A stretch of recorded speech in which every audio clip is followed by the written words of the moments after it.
Hello, this is Thomas, K4SWL, and today I'm out here at the Blue Ridge Parkway. It's about almost 10:30 in the morning, not quite, here Eastern Daylight Time, and Hazel is with me. We're just off the Parkway. You can see the Blue Ridge Parkway right here, and you'll hear cars pass by, you'll hear motorcycles, and even cyclists talking to each other as they go past today. It's a beautiful morning. We had torrential rain yesterday, and it was, not so pleasant. I wanted to do an activation yesterday, and even though the new TX-500 that I now have back in the shack and in the field, even though it's weatherproof, we were having torrential rains. There was no way I was going to go out and activate in that. Plus, there was lightning and thunder, and you never ever want that stuff near you when you're doing activations. Anytime you get a warning from your phone or you know that you hear thunder, really it's time to pack up. You don't want an antenna attracting any more lightning attention than you need. The idea with amateur radio is to stay alive, so always be safe and don't do any operations when there are storms around. Anyway, today I'm taking the TX-500 out. I'm just so eager to get it on the air again. And I've paired it with the MFJ, I think the model number is MFJ-1984LP, which almost sounds like it would be an album, the 1984 LP. But it's an end-fed half-wave, and the LP stands for low power, because this is kind of a QRP antenna. It actually technically handles more than QRP levels. And, I haven't looked up the price lately, but I think it's about $50. It's a great deal for a very effective antenna. It's just an end-fed half-wave. Very simple, very basic, not the most compact design, but a very, very effective antenna. It's really hard to beat, especially for the price. And I've deployed it here. You may be able to see this, that the line is coming straight up here. And I'm sorry, but it's going to go up to the sun.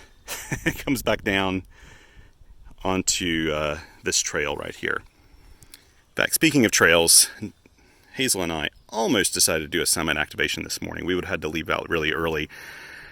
But then I know this trail pretty well, and I knew it would be slippery, and I decided not to do it. And frankly, we hardly have the time for it. We've got some travels a little bit later on this afternoon. I need to be back in time to do that. So I'll go ahead and set up here. I'm going to do my best. I haven't actually tested the SWR yet. I meant to do that actually before I go on the air. I haven't done it. If for some reason it's not resonant, it should be resonant on 40 meters and 20 meters. And what I would look for is a 2-to-1 or less. I'll operate with 2-to-1 or less, no problem. But this is going through a few branches, and the branches are wet, and I think that could have an impact on the SWR a little bit. If it's really bad, then I can just I've got an Elecraft T1 antenna tuner in here that I can pull out. I did schedule this activation right before leaving the house this morning, so hypothetically, if the reverse beacon network's working, I should be automatically spotted. If not, I think I do have enough cell phone coverage. I can text a buddy and ask him to spot me. I will say this one thing, and by the way, I would point the camera to my face right now as I'm talking, but I can't actually make this camera switch the view back toward me, and every time I've tried to use the front-facing camera to do this, it has a long throw, and you only catch like part of my face, so I'm not going to do that. But I did want to speak to one thing people ask about a lot, and that is getting permission to operate at a park. And it's a really good question, because if you're new to parks on the air, summits on the air, worldwide flora and fauna, islands on the air, all those things. All of those field activities roughly have the same spirit and rules about this. And there's a lot of ambiguity there, to be honest, because it really depends. It depends on the state, province, country. It depends on a lot of different things. And you should check out discussion groups from your area, and maybe even throw out questions on discussion boards and ask, questions about it. But I can tell you that here in North Carolina and most of the states where I've done activations, and some of the provinces too, in Canada, that there really the general rule of thumb is if you're at a large national park like the Blue Ridge Parkway, for example, as long as you're not in the way of anyone, you're not setting up anything permanent, of course we're not, and you're not damaging anything. And I always go on the principle of leave no trace, which not only when I leave a place can you not tell I was there, but it's cleaner than it was when I arrived. If I ever find trash on the site, I always take the trash with me and dispose of it properly so that it's cleaner than when I got there. So that is sort of the general rule of thumb. However, when I first started in the National Parks on the Air program in 2016, I did probably 3 activations en route to the Dayton Hamvention. And my buddy Eric, WD8RIF, I was traveling with him, and he set up, all the activations, and he had activated these sites before. And he told me, that he had asked for permission at all the sites. And so I thought when I came back to North Carolina, I'd do the same. And I wanted to work the Blue Ridge Parkway because it's the most convenient site to where I live. And I went to a Parkway representative at sort of a visitation center. It wasn't at the visitor center. And she was really kind. And I just said, hey, I'd like to is it okay if I set up, just to do this park activation? And the National Parks on the Air program was actually sort of in partnership with the National Park Service that year. It was an anniversary year. And so it was kind of an ordained activity in a way. But she didn't know what amateur radio was, and she wasn't really familiar. And she said, I need to ask permission. She was new, and she may have even been a park ranger in training. And I said, okay, great. And so she got my contact details. About 1 week later, I get a call back from someone from the Blue Ridge Parkway, another just sort of public relations person, and not a park ranger or anything. And they said, hey, we got your request. It went from the person you asked, they went to their regional person, and that went to a state person or something. And and then they kind of handed down this message that I'm just delivering to you now, which is basically to do a park activation like you're talking about, you need to have a special use permit. And the special use permit is going to cost, I think it was like $25 or $35, maybe $50. And I just kind of said thank you and hopped off the phone. And I was a little upset by that because I thought, man, I can't pay $50 every time I want to do an activation. And I knew people were activating the Blue Ridge Parkway. But I didn't want to activate the Parkway after someone had told me no. And especially someone in the Blue Ridge Parkway network. So then a couple days later, actually, I asked for permission to do an activation at a museum that's located on Parkway grounds. The museum's sort of independent, but also it was a part of the National Park Service.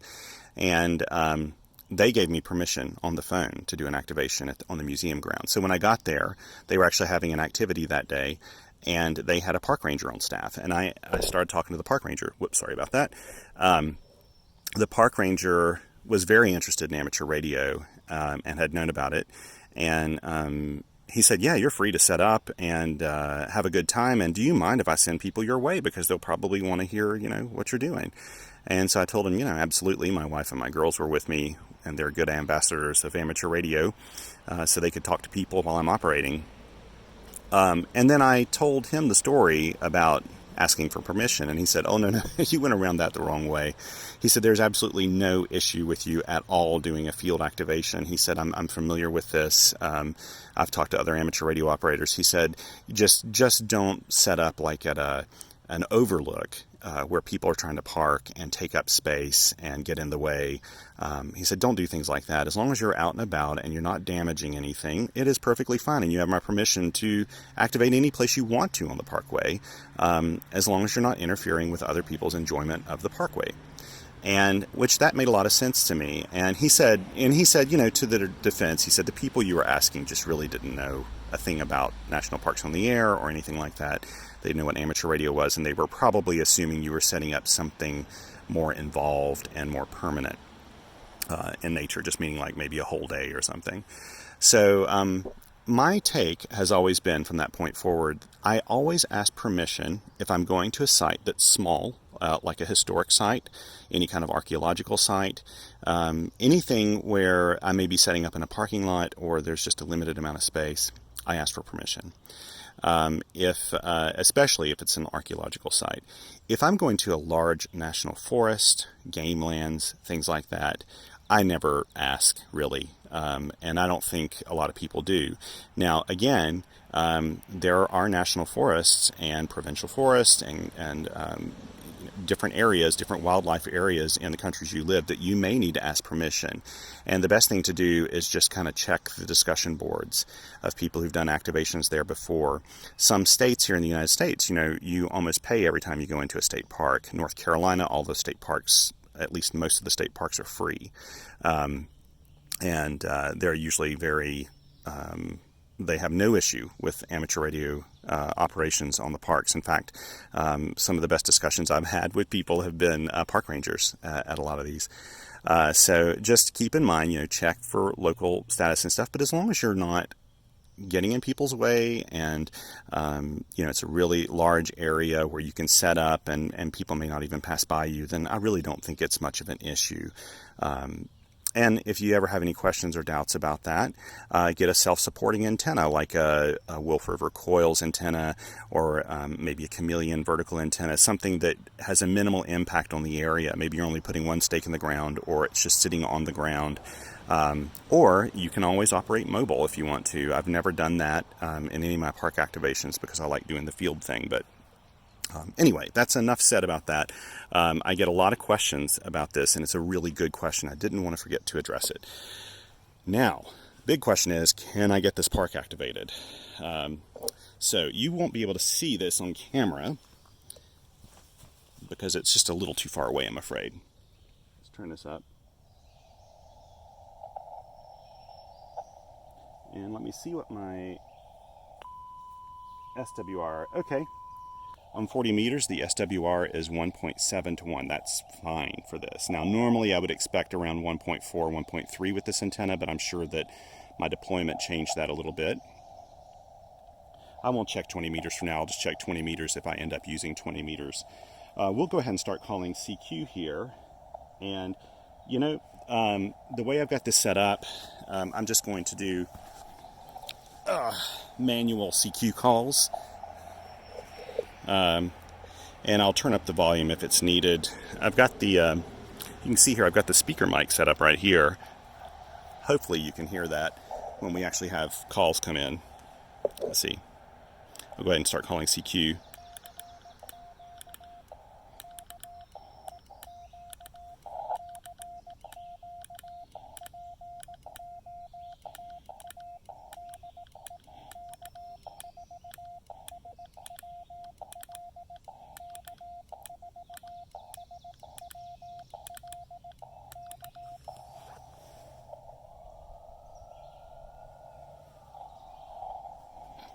That should be enough to get the reverse beacon network.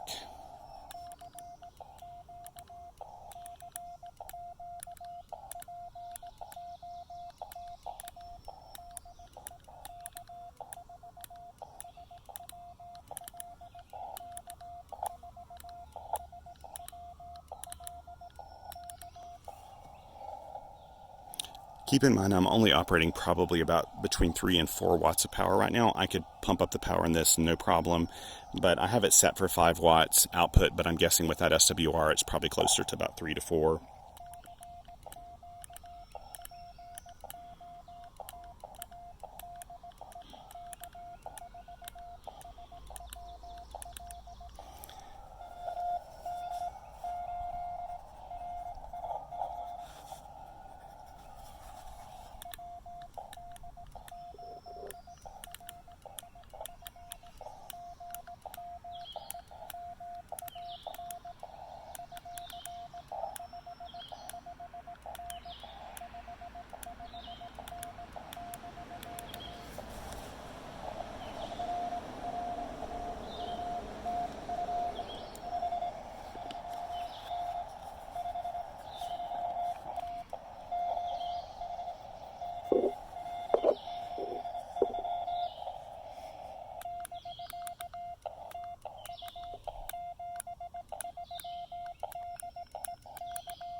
I'm holding this here now just so the speaker's a little closer. I realize that's pretty far away for this particular camera to pick it up, probably.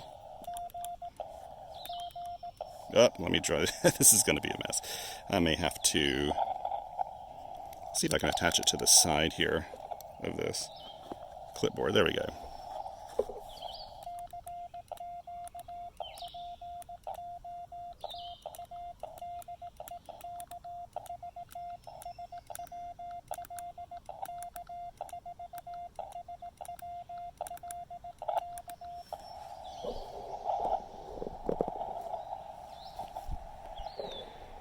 There we go. Sorry.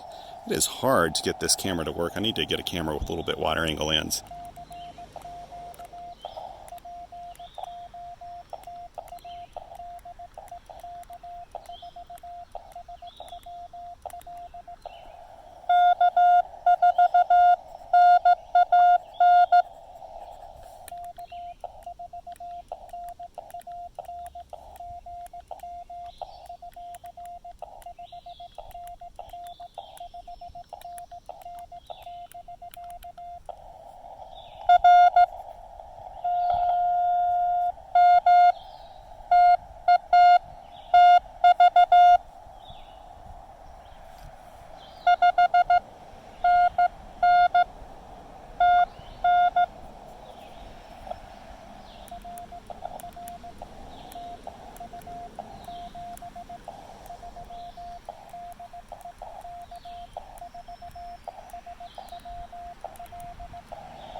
Sorry, the audio is so way off here.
He was asking for the state, and I keep forgetting I'm on the Blue Ridge Parkway. I need to send the state.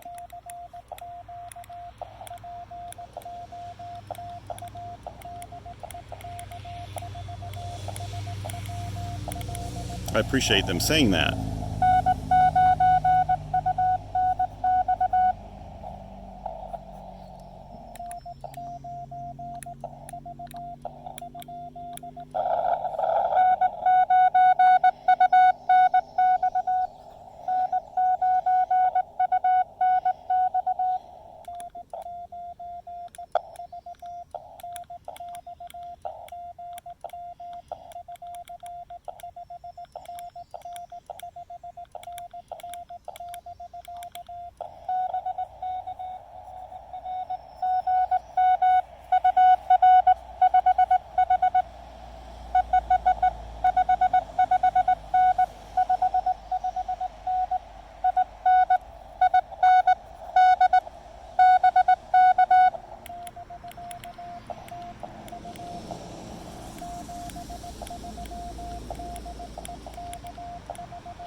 I forgot to send the state. I'm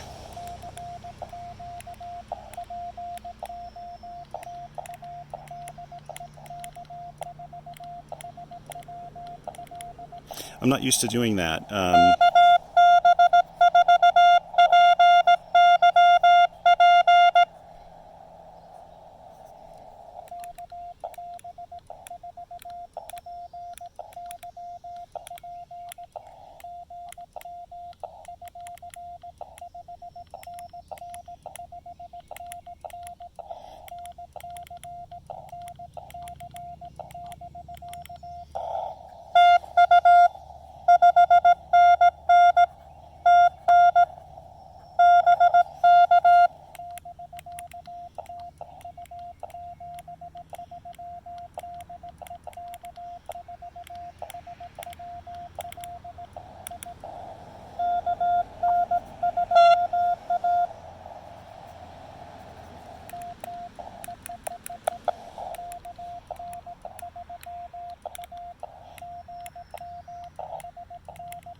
That's Scott, KN3A.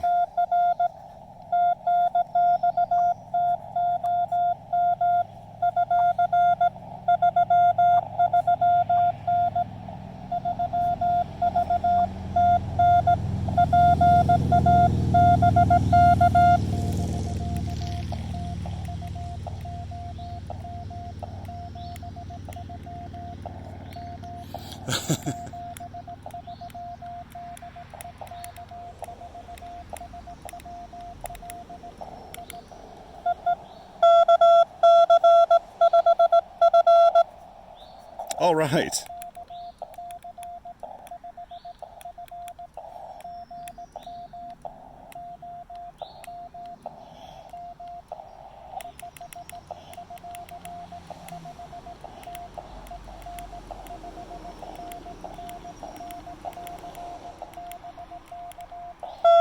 That's Steve.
Golly, this is happening really quickly, isn't it? It's funny because sometimes, activations take so long, and here I've been sitting for, by the way, AS usually means like, just kind of hang on a second. So 1, 2, 3, 4, 5, 6, 7, 8, 9, 10, 11. 11 all in the span of 11 minutes, basically. That's when you've got reasonable propagation, this happens, and I'm noticing that I'm getting a lot of stations in Tennessee and North Carolina. I got Steve in North Carolina, and he's really hard to get when he's at home and I'm out in the field here in North Carolina because we don't live too far apart. I know this is so that's pretty nice, and probably because this antenna is set up the way it is, it's a bit of an NVIS configuration. So yeah, it's great, and it's great to get Scott in the books, and a lot of other call signs here I recognize. So this is this is fun. Now I have to apologize. This audio is a little weird because the audio is.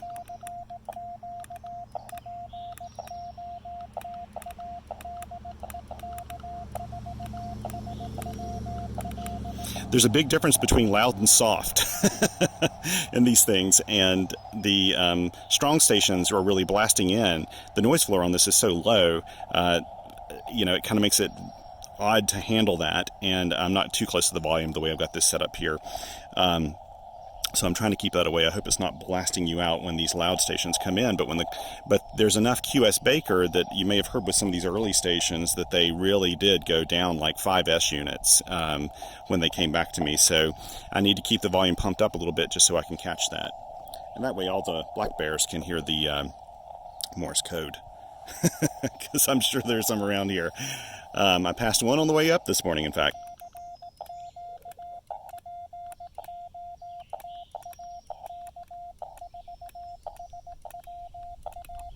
I may just go on up to 20 meters.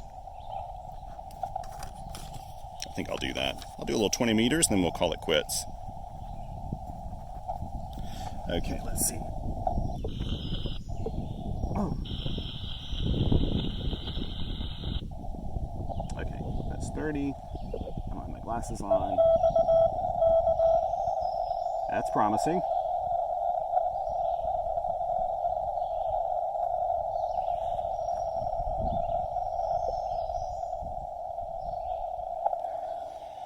Okay, let's see what I'm getting in terms of an SWR. I'll have to move over here a little closer to see this. Here we go. 1.7. Yeah. Again, I would expect, it's 1.7. I would expect that to be really closer to 1 to 5 or something like that. I think last time I used this antenna, but of course, it has to do with the deployment.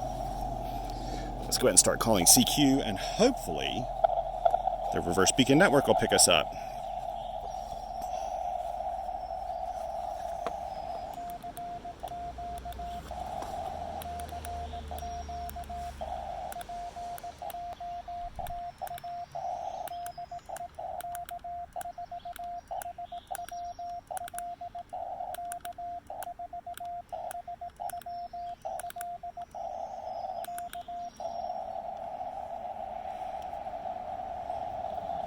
I'm planning, by the way, with this key, this CW Morse key, they sent me this to kind of check out. It has magnets on the bottom, and I'm thinking about putting a little adhesive magnetic strip here so that it'll hold this key in place when I'm using it.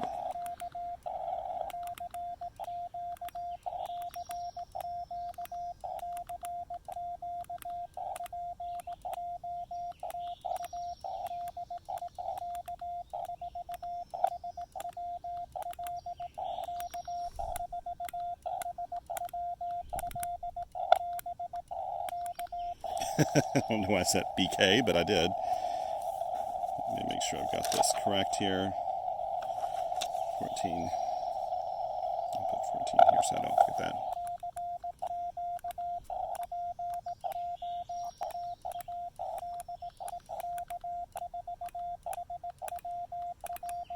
I'd like to get at least one 20-meter contact today. I don't need any more than that. I've got my activation completed, which is really nice. I just want to do a 20-meter contact too.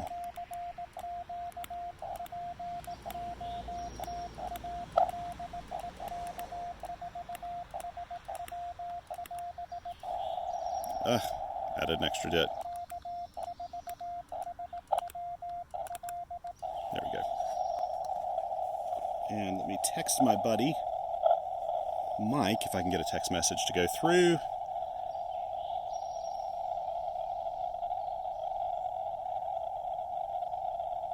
Okay. We'll see if that goes through. I'm in a very marginal area when it comes to cell phone reception here. It kind of works, it kind of doesn't.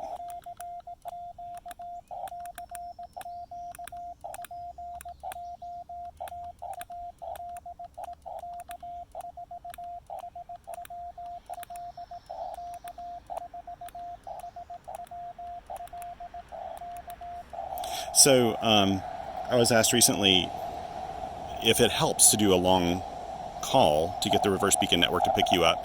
I hear that it does, and it makes sense because you're putting more information out there for it to scrape off of the bands, so hopefully that helps out. Now, I don't know if the Parks on the Air website is currently pulling from the reverse beacon network. Sometimes that functionality is down for a bit.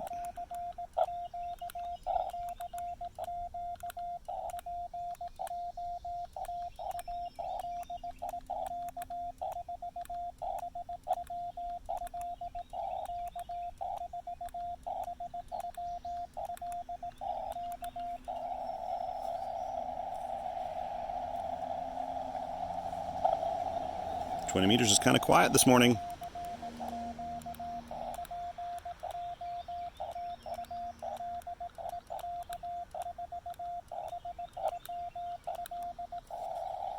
You know what I may do while it's quiet? I get on the menu settings here and change the power to 100%. There we go. I'm past my initial ones for the contacts, so I'll move up to a full 10 watts. Which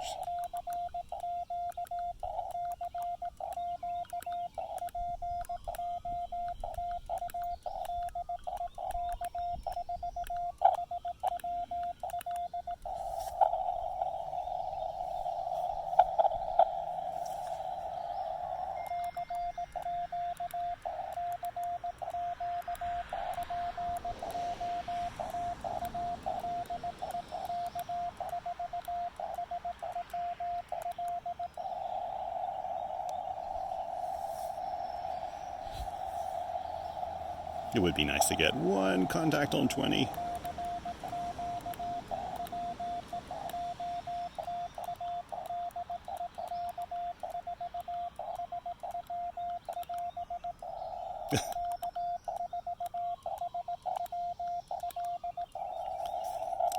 My fist is not working well this morning.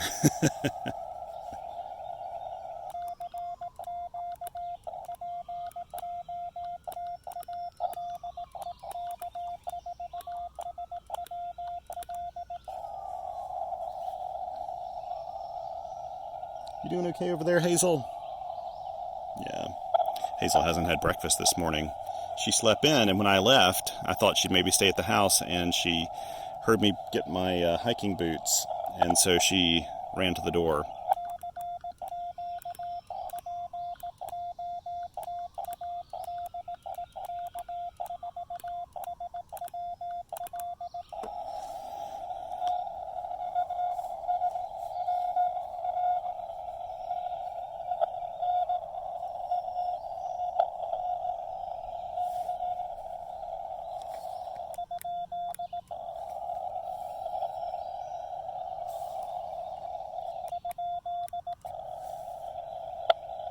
Here's a huge ant.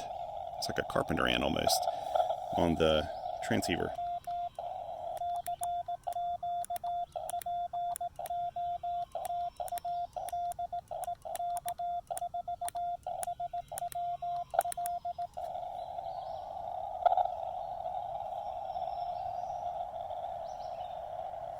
I'm gonna change my filter to a wider filter.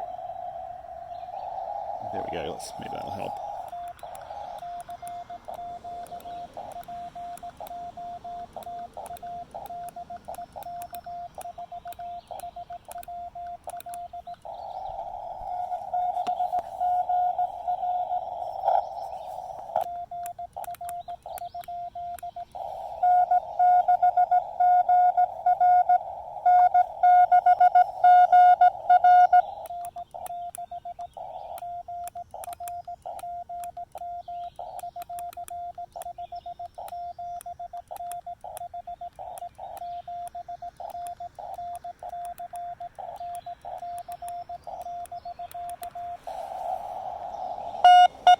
Woo!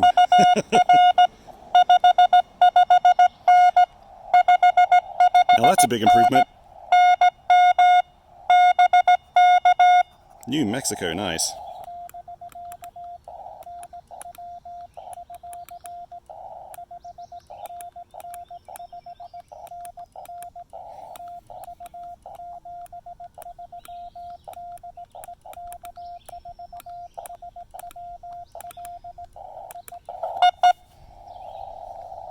N6GR, wow, you got a big signal.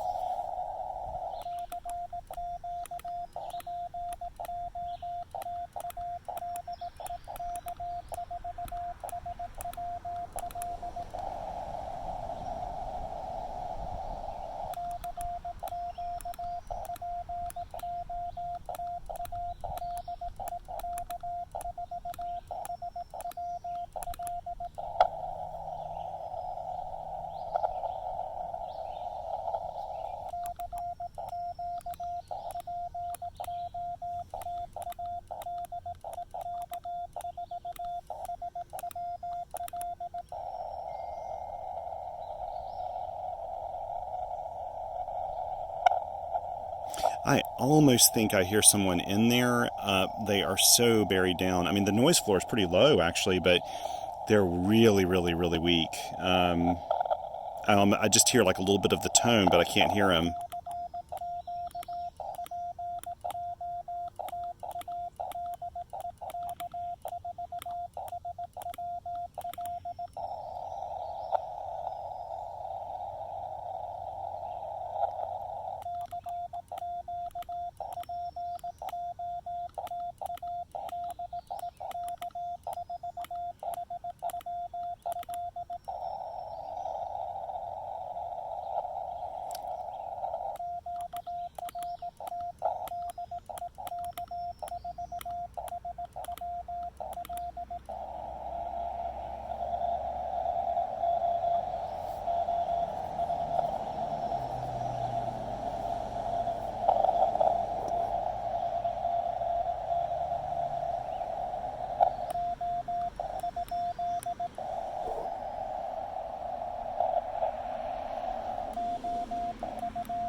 Okay, you know what? I'm going to call it quits. I think what I'm hearing there is actually someone communicating with someone else, or maybe even be somebody else activating on that frequency.